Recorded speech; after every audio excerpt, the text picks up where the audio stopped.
Okay guys, so you already know what this video is going to be about. You already know what I'm trying to milk in the meantime of actually making a good video for you guys. I'm going to be talking about the very recent CN community drama that has been going on in Genshin Impact and my personal opinions on the matter. If you're a Genshin player, you most likely already know what I'm talking about, so I'm just going to give a very brief rundown as to why this is happening once again to our best friends Hoiverse over at Singapore. The CN community of Genshin Impact is currently mass unfollowing Genshin's Douyin account, which is like Chinese social media or something, and also mass review bombing the game on Bilibili, which is also Chinese social media or something. Now, why is this happening all of a sudden? Well, I believe there's multiple reasons as to why the CN community is doing this, but one of the major reasons that I believe all the other reasons stem from is from what Hoiverse said during the 4.4 Lantern Rite livestream that was streamed just last week. I didn't notice it because I really don't care about these live streams as stated in my last video. I truly believe they're a waste of time and I could just get the information I need from a Discord server. Apparently, at some point during the livestream, EN players, turn on your subtitles for this one, Hoiverse said that in celebration of Lantern Rite, players would be getting an absolutely whopping amount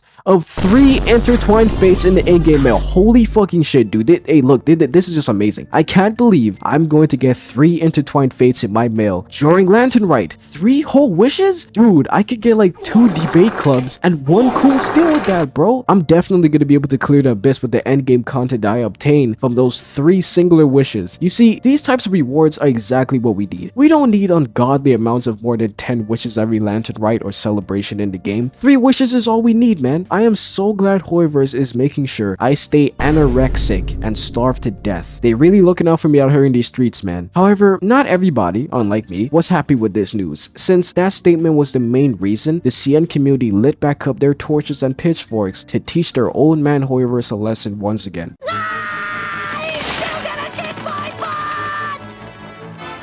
How many times do we have to teach you this lesson, old man?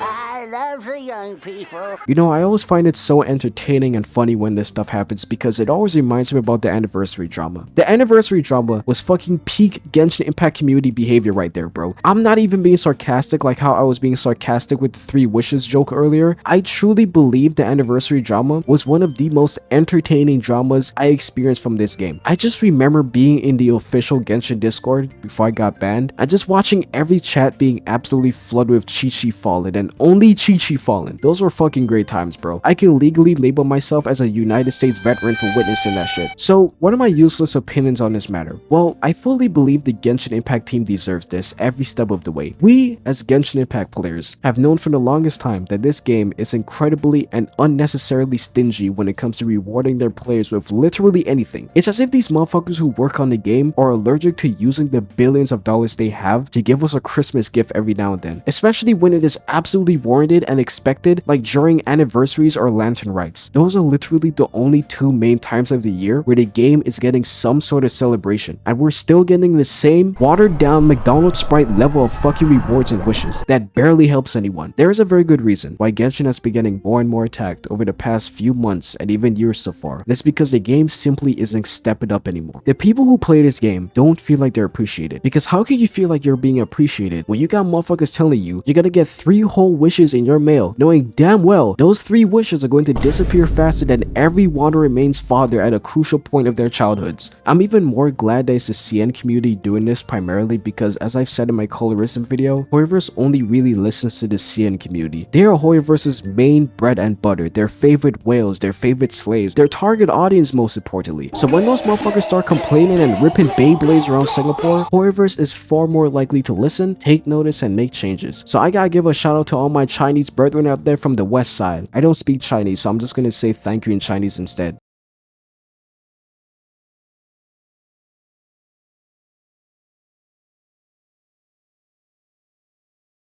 Shit. Now, I'm going to address the big ass elephant in the room. I can't talk about this controversy and why people are so angry at Genshin Impact without talking about this game as well. That game being Honkai Star Rail. Now, I actually had started playing this game back then when it first released in April of 2023. Wasn't sure if I'd like it since I'm not a huge fan of turn-based gameplay. I'd much prefer being absolutely free and creative with combat mechanics like in Genshin, but I actually turned out to enjoy the game quite a bit. I started going through the story, grinding characters, obtaining seal vanilla, and then I just stopped playing the game. No reason. I think the reason I subconsciously stopped playing was because the majority of the game is just a story, and I'm not a huge story guy, but I will tell you that the story is much more engaging with how it's being presented than in Genshin's story for sure. So I stopped playing for a few months, and then I randomly came back in August just to get Kafka. But did I get Kafka when I came back? No.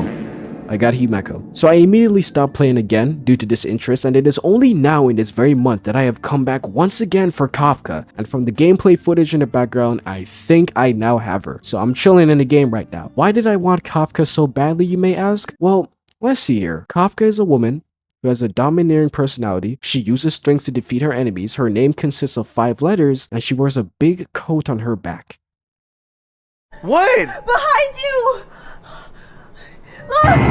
Oh my god! But besides that, we really can't talk about this controversy with Genshin without talking about Honkai Star Rail. Honkai Star Rail, in terms of generosity and quality of life features, is a complete antithesis to Genshin Impact. Although I haven't been playing HSR to really grasp the full scope of how much better everything possibly is compared to Genshin, from what I've heard and what I've already experienced while playing it, HSR is everything Genshin should be. I'm pretty sure the Honkai franchise is just the favorite child of Hoyoverse, which is perfectly fine. It's not like they can't give bigger care to a longer running IP, but if you create another IP that is just as successful, if not even more successful than Honkai in some aspects, why not take care of it on the same level as Honkai? Every game you create, especially if they become massively successful, should be catered to and should have their communities taken care of equally. But HSR is just so much better in generosity than Genshin. First of all, the amount of stellar gems you get from doing anything is really good. You can literally fart in your chair while playing the game, and you'd probably get like 50 stellar gems from doing that. The Trailblaze power that is you use to get relics and stuff similar to Resin and Genshin, not only do you have more Trailblaze power to spend, but when you don't use your Trailblaze power, it accumulates somewhere else instead of Resin being wasted when you don't immediately use it like in Genshin. And especially ever since HSR has given out Dr. Ratio, a whole ass 5-star character for free, which is something Genshin has never dared to do within these past 3 years. There's every reason why Genshin is getting the flack it's getting. The funniest part about Dr. Ratio being given out for free is that for me personally, I didn't even have an imaginary type character before getting Dr. Ratio. So not only did I get a free 5-star, but I got a whole new element to do shit with, and it's a fucking 5-star. Like bro, I haven't played this game in months and it's already helped me out 100 times more than Genshin ever did. Honestly, sometimes when I look at shit like this, it makes me realize that Genshin being a vast open world game and Yelang being inside of it is the only thing that's really carrying the game. Because when you look at games like Honkai Star Rail, you really see just how much more polished and rewarding it is compared to Genshin. It's coupled with the fact that the Genshin Impact team is only giving us 3 Intertwined Fates in our mail, and HSR giving people an entire free 5-star at the same time is what's really giving Genshin all of this hate. Essentially, everyone knows that Genshin could be done a lot better. Genshin could be a lot more generous in what it gives its players, especially when you have another game that was made under the same company being so generous with their players instead. And in my personal opinion, there is no excuse why Genshin can't step their generosity game up and give their players an actual treat or something that they want. I even forgot to mention that Genshin already fucked itself up this week by announcing an artifact loadout that wasn't even what the community wanted. Like apparently it's not the highly customizable and actually helpful loadout that everyone wanted, such as being able to put different sets in different slots, being able to name those slots, switch in and switch out of those slots, and etc. But apparently it's something way different that isn't even useful. And to make matters even worse, the artifact loadout that the community has always been asking for in Genshin is something that's already in Honkai Star Rail as well. I keep seeing people try to make this argument such as, well,